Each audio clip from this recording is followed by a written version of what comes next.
ചോദ്യപേപ്പർ ചോർച്ചയിൽ MS solutions CEO ഷുഹൈബിനെ മുൻകൂർ ജാമ്യാപേക്ഷ ഇന്ന് കോഴിക്കോട് ജില്ലാ കോടതി പരിഗണിക്കും. കേസ് അട്ടിമറിക്കാൻ നീക്കം നടത്തുന്നുവെന്ന ആരോപണം ശക്തമായിരിക്കെയാണ് ജാമ്യാപേക്ഷ പരിഗണനയ്ക്ക് വരുന്നത്. കഴിഞ്ഞ ദിവസം എംഎസ് സൊല്യൂഷൻസിൽ നടത്തിയ റെയ്ഡിൽ ലാപ്ടോപ്പും മൊബൈൽ ഫോണും പിടിച്ചെടുത്തിരുന്നു. എംഎസ് അനീഷ് കുമാർ വിവരങ്ങളുമായി ചേരുന്നു. അനീഷ, കൂടുതൽ വിശദാംശങ്ങൾ.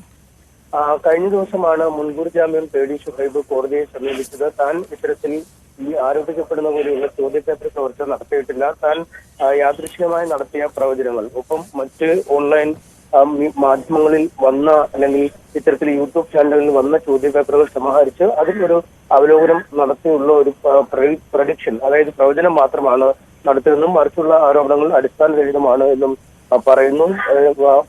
പരീക്ഷകളിൽ പലതിലും വന്നിരിക്കുന്ന ചോദ്യം സമാന രീതിയിലല്ല വന്നിരിക്കുന്നത് എന്ന കാര്യവും പറയുന്നു. എന്തായാലും ഹർജി ഇന്ന് പരിഗണിക്കാനായി മാറ്റുകയാണ് ചെയ്തത്. ഇന്ന് ഹർജി പരിഗണിക്കുമ്പോൾ ഇക്കാര്യത്തിൽ പോലീസ് റിപ്പോർട്ട് തേടും. ക്രൈംബ്രാഞ്ച് അന്വേഷണം നിലവിൽ പുരോഗമിക്കുന്ന ഒരു സാഹചര്യത്തിൽ ക്രൈംബ്രാഞ്ച് ഈ അന്വേഷണത്തിന്റെ വിശദമായ റിപ്പോർട്ട് കോടതിയിൽ നൽകുകയും ഈ മുൻകൂർ ജാമ്യ ഹർജിയെ എതിർക്കുകയും ചെയ്യുമെന്നാണ് അറിയുന്നത്. കഴിഞ്ഞ ദിവസം ഈ പ്രതിയുടെ സ്ഥാപനത്തിൽ എംഎസ് സൊല്യൂഷൻസ്, കൊടുവള്ളിയിലെ എംഎസ് സൊല്യൂഷൻസിൽ റെയ്ഡ് നടത്തിയിരുന്നു. ലാപ്ടോപ്പ് അടക്കമുള്ള സാമഗ്രികൾ, തെളിവുകൾ ശേഖരിക്കുകയും ചെയ്തിരുന്നു. എന്തായാലും ഇതിന്റെ അടിസ്ഥാനത്തിൽ പ്രതിയെ കസ്റ്റഡിയിലെടുത്ത് ചോദ്യം ചെയ്യേണ്ടത് ഈ കേസിന്റെ മുന്നോട്ട് പോക്കിന് അനിവാര്യമെന്ന് തന്നെയാവും ക്രൈംബ്രാഞ്ച് കോടതിയിൽ പറയാനുള്ള സാധ്യതകൾ. പക്ഷേ മറുവശത്ത് ഈ കേസ് അന്വേഷണം അട്ടിമറിക്കപ്പെടുന്നു എന്ന ഒരു ആരോപണം ഉയരുന്നു. തെളിവുകൾ പൂർണ്ണമായും സമാഹരിക്കാതെ പ്രതിയെ അറസ്റ്റ് ചെയ്യാതെ ക്രൈംബ്രാഞ്ച് ഒത്തുകളിക്കുന്നു എന്ന ആരോപണം ഉയരുന്നതിനിടയിൽ കൂടിയാണ് ഇന്ന് ജാമ്യ ഹർജി പരിഗണിക്കുന്നത്.